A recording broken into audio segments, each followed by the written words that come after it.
Noong elementary siya, ay may classmate na nambubuli kay Barbie Forteza. Anong pambubuli ang ginagawa kay Barbie ng classmate niya? A. Inaagawan siya ng baon. Or B. Nililista na noisy kahit di naman siya maingay. Alam mo, lagi siyang binubuli nito. Hindi niya makakalimutan yun. Kasi kinakanta siya, I'm a Barbie. Tapos kinukuha yung baon niya. I'm a Barbie. Kinukuha yung sausage. Kinukuha yung luncheon mo niya. In a party. Tapos kinakain. Tapos yun, iyak nang iyak si Barbie. Tapos nung iyak nang iyak si Barbie, kinuha niya yung pet niya. Yan. Si Lolong.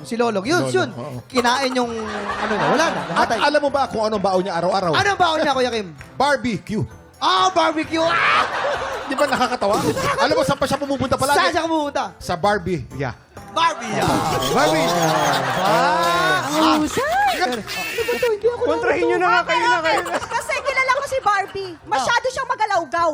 So Oo. feeling pag gumagalaw siya, sinasabayan niya ng bibig. Ganon. Kaya nalilista talaga siya ng noisy. Kaya nga, kahit hindi naman siya noisy. Kahit hindi naman noisy, Oo. gumagalaw lang. Ganon. Kasi yung ingay niya, wah, pero Oo, ganon lang siya. Pa-cute lang. oo, pero yung bully kasi, linilista para siya ang mag-in trouble. Oo, yun. Yung pala yun. Yun Okay, kasi nga. Meryl, ano magiging kasagutan mo? Eto, hindi ako sure. Ano?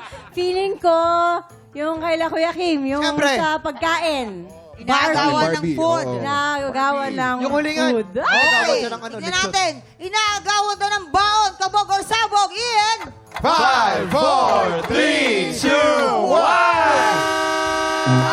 Tama tayo. Tsaka alam mo, Meryl, yung unang tumawa,